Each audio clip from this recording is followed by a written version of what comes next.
수도권 일극 체제와 지방 소멸 위기에 대응하기 위한 부울경 메가시티는 현재 부울경 지역의 가장 큰 현안입니다.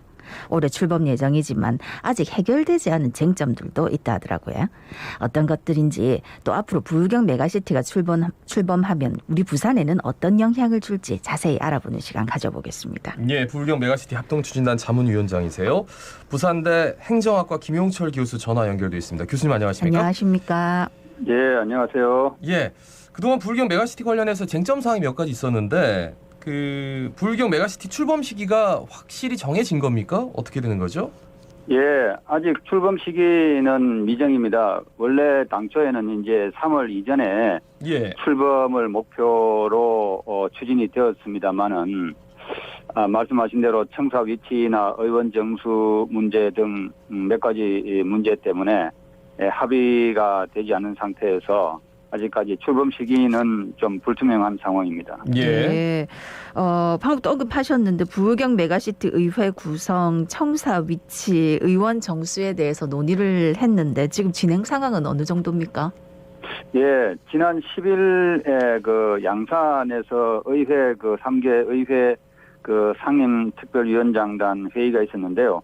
거기서 어느 정도 청사 위치와 의원 정수에 대해서 합의가 되는 듯 했습니다만은 예. 14일 날 그 경남도 의회 일부 의원들이 반대 성명을 또 발표를 했습니다. 예. 뭐냐 하면은 출범과 관련해서 미진한 상태에서 출범할 수는 없다는 뜻이었는데요. 예. 그러다 보니까 현재는 청사 위치라든가 뭐 의원 정수가 완전히 합의되어서 규약이 통과되기에는 좀 무리가 있기 때문에 아까 앞에서 말씀드린 대로 출범을 하기 위해서는 좀 더 합의의 어떤 과정이 필요한 상황입니다. 그러니까 지난 12일에 시의회에 상임 특별위원장들이 모여서 어떻게 보면 이제 실무진들이 모여서 그때 이제 정해진 게 일단 사무소 위치는 경남으로 하고 또 의원 정수는 3개 시도가 9명씩 총 27명으로 하자. 근데 이제 경남도의회에서 반발을 하면서 이게 차일피일 또 미뤄지게 되는 거군요, 교수님. 지금 현재는. 예, 그렇습니다. 청사 위치는 경남으로 하자는 것보다는 지리적 3개 시도의 지리적 중심으로 한다는 뜻이었고요. 지리적 위치가 제일 좋은 곳으로 네. 한다. 예, 지리적 경남이라고 중심지를 명시를 한 건 아니고, 네네. 어쨌든 이제 그렇게 되면 결국 이제 경남을 의미하는 것이기 때문에 그렇게 네. 이해를 하고 있고요.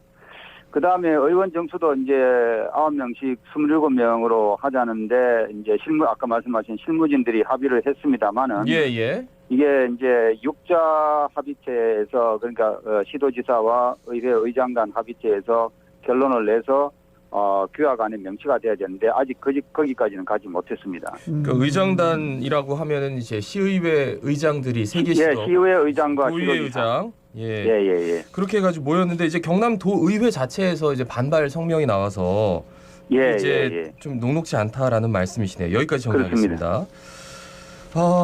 참 균형 발전이라는 게 참 쉽지 않은 것 같아요. 그리고 워낙 벽이 컸기 때문에 서로에 대한 어떤 이해도나 포용력 이런 것들이 점점 좀 희박해져 가는 것 같아가지고 어떤 전략이 좀 필요하다고 보십니까?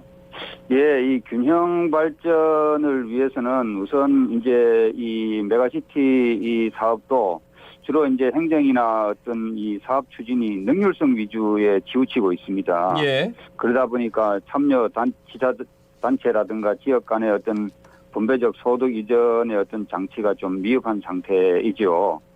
그러다 보니까 이제 균형 발전을 확보하기가 좀 어려운 상황인데 이럴 경우에는 이제 규약에다가 낙후 지역이나 소외 지역에 대한 우선 지원 정책을 그 규정을 명시할 필요가 있습니다. 그래서 예를 들어서 서북 영남의 어떤 낙후 발전이 좀 요즘 대두가 되고 있는데요. 이제 서북 영남 지역 같은 경우에도 작년 말 서북 영남 발전 전략이 발표가 되어가지고 70조 원을 집중적으로 투자하기로 했고 이런 이제 서북 영남 발전 전략을 부울경 메가시티 100대 사업과 통합해서 추진할 계획이거든요. 그런 것처럼 이제 이런 인접 도시나 농촌 등 소외 지역 발전이 도외시될 수 있기 때문에 이런 낙후 지역의 우선 지원 정책의 규정을 규약 안에 명시할 필요가 좀 있습니다. 예. 뭐 아까도 얘기했지만 부울경 메가시티 뭐 의회 구성, 청사 위치, 의원 정수 이런 거 좀 합의가 되는 것 같다가도 또 뭔가 반발이 있고 이렇게 해서 이제 부울경 메가시티 출범하기가 참 쉽지 않아 보이는데 이게 좀 성공적으로 추진되기 위해서 키워드가 있다면 어떤 게 있을까요? 예, 한마디로 키워드를 말씀드리자면 이 네. 메가시티는 여러 자치단체와 또 이제 그 지역 주민이 이 합의하고 또 협력을 해야 되거든요. 예. 그래서 관과 협력이 필요하고 또 민관의 협력이 필요한 상황이기 때문에 협력과 가버넌스의 정신과 자세가 절대적으로 필요하고 그래서 그러한 어떤 적극적인 공동 참여를 통해서 경제적 효율성 확보가 가장 중요한 키워드다 이렇게 말씀드릴 수가 있겠습니다. 예. 근데 각 지자체 차원에서도 부울경 메가시티에 대해서는 어느 정도 동의 구조는 있는 것 같은데 선거 전에 임기가 얼마 남지 않았습니다. 그래서 이거다라고 결정하고 통과시키기가 여러 가지 좀 껄끄러운 부분도 있고 그걸 했을 때 이제 향후에 본인에게 뭐 선거에 미치지 않을까 이런 걱정도 좀 하는 것 같아가지고 선거 이후에는 좀 괜찮아질까요? 어떻게 보세요? 예, 우선 뭐 그런 어떤 정치적 상황에 대한 고려도 각 그 개인이나 어떤 조직 차원에서 좀 불가피하게 있을 수가 있겠죠. 그런데 예. 이것은 이 부울경 메가시티라든지 이 광역연합제도는 정치제도가 아니고 행정제도입니다. 예. 그러니까 너무 그러한 어떤 정치적 이해관계나 타산에 근거를 해서 고려하게 되면 예. 추진이 되기가 어렵습니다. 예, 그렇겠죠. 그렇기 때문에 이런 행정제도는 행정적인 차원에서 이해를 해야 되고 너무 과도한 어떤 정치적 이해관계가 첨예하게 대립되면은 출범되기가 어렵기 때문에 예. 좀 그러한 측면을 좀 고려할 필요가 네, 있습니다. 그동안 계속해서 꾸준하게 준비를 해오신 분들도 계시고 또 많은 분들이 필요성을 느끼고 있기 때문에 뭐 또 많은 관심을 가지고 계시거든요, 시민들께서. 근데 교수님께서 이제 부울경 메가시티를 동북아 경제 비즈니스 중심의 글로벌 메가시티로 추진할 필요가 있다라고 하셨더라고요.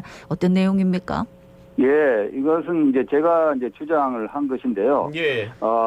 특별히 어떤 중앙의 어떤 의존적인 어떤 그런 차원을 탈피해서 중앙정부에 대응하는 이런 차원이 아니라 네. 동북아에서 최고의 어떤 경제 비즈니스 벨트 지역으로 발전시켜야 된다. 예. 그래서 이런 광역연합을 통해서 경제 자유구역이나 외자 투자 촉진, 자유무역의 지정 등 국내외 외자 투자 촉진을 통한 경제산업 활성화 조치가 동시에 필요하다 예. 하는 그런 차원에서 이제 동북아 경제 비즈니스 중심 도시로 발전돼야 된다 하는 말씀을 드렸습니다. 예. 그러니까 자꾸 이제 수도권 일극 체제 얘기하니까 그렇죠. 수도권의 네. 대항마처럼 사람들의 네. 머릿속에 그려지면 안 된다라는 말씀이 맞는 것 같아요. 이 예, 자체가 예. 자체적으로 자생력을 가지고 생명력을 가지고 글로벌한 메가시티가 돼야 된다 이 말씀이시죠.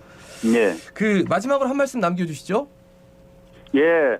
지금 이 그 부울경 메가시티 추진 사업은 지금 아까 말씀드렸듯이 이 주민 참여와 협력이 절대적으로 필요합니다. 그래서 이 주민들께서는 이 민관 협력을 통해 가지고 이 부울경 지역이 절대적으로 발전할 수 있는 계기가 될 수 있도록 적극적인 협력과 지지가 좀 필요하다고 할 수 있겠습니다.